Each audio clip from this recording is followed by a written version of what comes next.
ما हुआ शिफा व रहमतुल लिल मुमिनीन, हमने कुरान को मोमिनों के लिए शिफा और रहमत बनाकर नाजिल फरमाया है। अगर तुम कुरान पढ़ोगे अल्लाह शैतान की नहुसतों से घर को पाक कर देगा। अगर हम कुरान पढ़ेंगे अपने बच्चों से कुरान की तालीम के लिए कहेंगे, कसम खुदा की अगर तुम्हारे बच्चे अपने सीने में कुरान को बसा लें, कुरान की तालीम के लिए जो तुमने कहा हो तुम्हारे बच्चे उस पर अमल कर ले, जब तक दुनिया में रहोगे घर में बरकतें होगी। जब दुनिया से चले जाओगे कोई तुम्हें पूछे न पूछे, लेकिन तुमने जिस बच्चे को कुरान पढ़ाया होगा जब वो तुम्हारा बेटा तुम्हारी कब्र पर जाने के बाद दिल की गहराइयों से कुरान पाक की तिलावत करेगा तो रब्बे काबा इतना मेहरबान है, अपना तुम्हारे बच्चे के तिलावत करने के सत्ते में कब्र के अंदर रहम भी फरमाएगा, हश्र के मैदान में बख्शिश का परवाना भी अता फरमाएगा।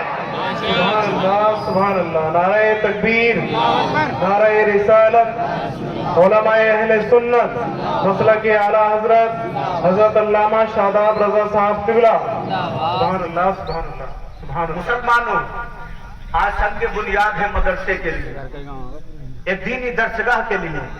जो जो लोग इसमें मेहनतें करेंगे अल्लाह दुनिया में भी उसका सिला देगा, आखिरत में भी सिला देगा। हम अपने लिए कितना करते हैं, हमारे मकान अच्छे, हमारा लिबास अच्छा, हमारा रहन सहन अच्छा। आलम यह है हमारे जिस्म पे जो लिबास है उसकी कीमत हजारों में है, हमारे पैरों में जो जूते हैं उसकी कीमत हजारों में है। लेकिन जानते हो जब आती है ना मदारिस की बात तो हमने बड़े बड़े मालदारों को कहते हुए देखा है, यार मदारिस में कहां से हम पैसा लगाएं, हमारी तिजारत में नुकसान हो रहा है।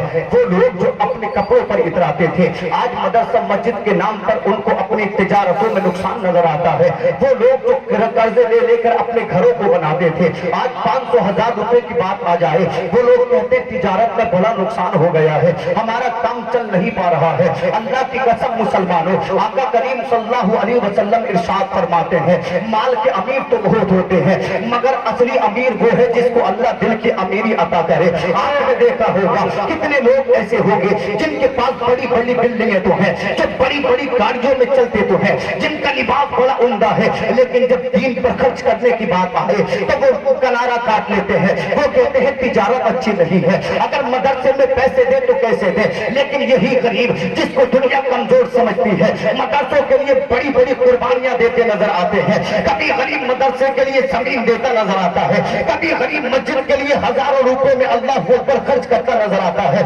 अल्हम्दुलिल्लाह हमारी मणिपुर बस्ती वो बस्ती है, इस बस्ती के मुसलमानों को अल्लाह ने पैसे से भी नवाजा है, जमीन और जायदाद से भी नवाजा है, इज्जतों से भी नवाजा है। आज इम्तिहान इस बस्ती के लोगों का और अफराद के मुसलमानों का, जब यहाँ पर आए हो तो मदरसे के लिए कुछ न कुछ जरूर पेश करना, ताकि हश्र के मैदान में जब पहुंचो तो रब के सामने मुस्कुरा कर कहो रब खाली हाथ नहीं आए हैं। जब तेरे नबी के मदरसे की, तेरे नबी के घर की बात हो रही थी, हमने अपनी हैसियत के हिसाब से उसमें हिस्सा लिया था। परवरदिगार आलम मदरसे के नाम पे अपना माल कुर्बान करना तेरे बंदे का काम था, अपनी रहमतों से नवाजना तेरी अताओं का काम है।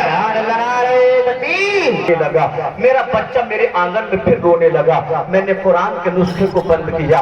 बंद करने के बाद आका जब मैं अपने आंगन में पहुंचा तो मेरा घोड़ा साकिन हो गया, मेरा बच्चा खामोश हो गया। आका दो बार हो गया और मैंने देखा कि एक नूर मेरे आंगन से आसमान की जानिब चला जा रहा है। अल्लाह अकबर। कुछ कुरान पढ़ने वाले ऐसे भी होते हैं जिनको अल्लाह के फरिश्ते सलाम कहते हैं, जिनकी तिलावतें सुनने के लिए अल्लाह के फरिश्ते आते हैं। और कुछ कुरान पढ़ने वाले ऐसे भी होते हैं कि कुरान खुद उन पर लानत भेजता है, इसलिए कि वो कुरान को कवायद के एतबार से नहीं पढ़ते, वो कुरान को उस हिसाब से नहीं पढ़ते जो कुरान का हक है। अल्लाह अकबर। मुस्तफा के सहाबी कहते हैं आका जब मैंने तीसरी बार कुरान के नुस्खे को खोला, कुरान का नुस्खा खोलने के बाद या रसूल अल्लाह मैंने जब कुरान का नुस्खा पढ़ना शुरू किया मेरा घोड़ा फिर हिलाने लगा, मेरा बच्चा रोने लगा। मैं अपने आंगन में पहुंचा तो दोनों खामोश थे। मैंने देखा कि एक नूर जमीन से आसमान की जानिब चला जा रहा है। आका करीम सल्लल्लाहु अलैहि वसल्लम मुस्कुराए, नबी ने इरशाद फरमाया ऐ मेरे सहाबी तुझको मुबारक हो, जब तू कुरान पढ़ता है ना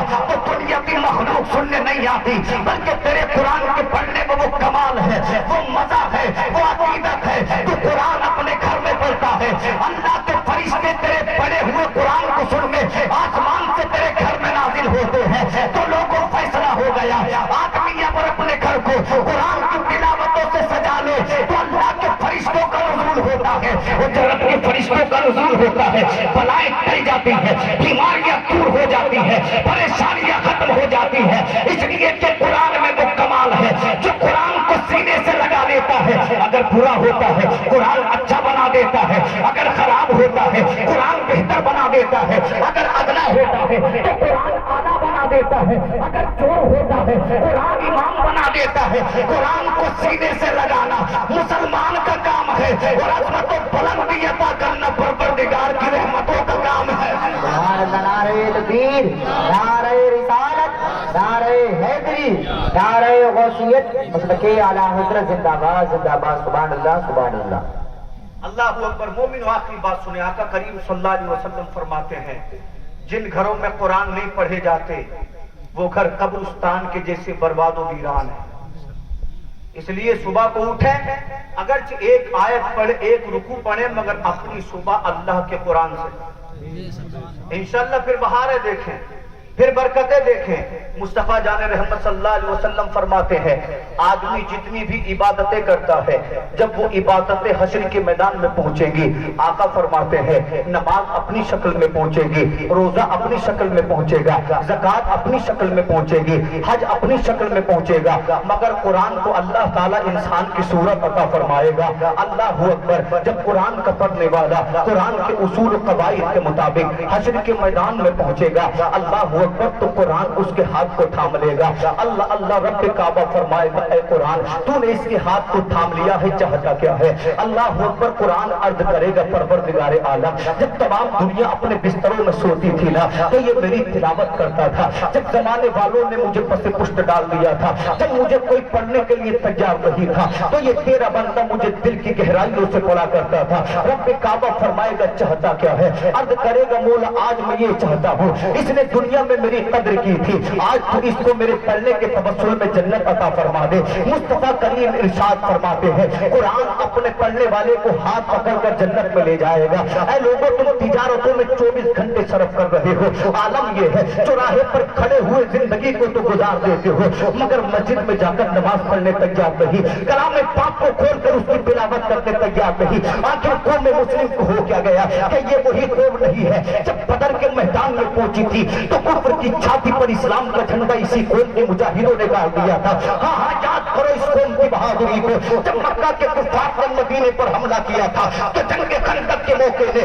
اسی قوم کے نوجوانوں نے کفار کو یہ پیغام دے دیا تھا ہم جان تو دے سکتے ہیں مگر اسلام کے جھنڈے سے اسلام سے غداری نہیں کر سکتے۔ یاد کرو اس قوم کے مرد مجاہد حضرت امام حسین کو ایک طرف یزید کی طاقت تھی مگر پھر بھی حسین نے اللہ کو کربلا کے میدان میں کھڑے ہو کر کہا تھا یزید اگرچہ تیرے پاس طاقت ہے، تیرے پاس حکومت ہے، زمانے کا ساتھ تیرے ساتھ ہے، مگر تو حسین کو اکیلا مت سمجھنا۔ حسین جب اپنے گھر سے نکلا ہے اکیلا نہیں آیا ہے، حسین کے سینے سے قرآن چمٹا ہوا ہے، حسین کی پیشانی میں سجدوں کی طرف ہے۔ میرے حسین نے کربلا کے میدان میں سجدہ کرنے کے بعد زمانے کو پیغام دے دیا اے دنیا والوں کیسا ہو نماز کبھی نہ چھوڑنا، زمانہ تمہارا دشمن بنے مگر قرآن سے محبت کرنا کبھی نہ چھوڑنا۔ اس لیے کیا کر تم نے اپنی پیشانیوں میں سجدوں کی طرف کو بسا لیا، اپنے سینے میں قرآن کو حفظ کر لیا، زمانہ تاریخ ہو جائے پھر بھی قرآن کا پڑھنے والا روشن ستارے کی طرح چمکتا ہے۔ سبحان اللہ ماشاءاللہ ماشاءاللہ، واہ واہ واہ واہ، لیکن آج ہم نے سب کچھ کمایا بے شک، مگر قرآن پڑھنے والے نظر زور سے بولو نہیں آتے۔ آپ مدارس کا حال دیکھیں، اللہ اکبر، عجب حال ہے۔ آدمی بیٹے کو سب کچھ پڑھانے تیار ہے لیکن قرآن کی تعلیم دلانے کے لیے تیار نہیں ہے۔ 1 گھنٹہ پڑھانے کا مطلب یہ نہیں کہ آپ بڑی ذمہ ہو گئے۔ اس لیے آج ہماری قوم کا عالم یہ ہے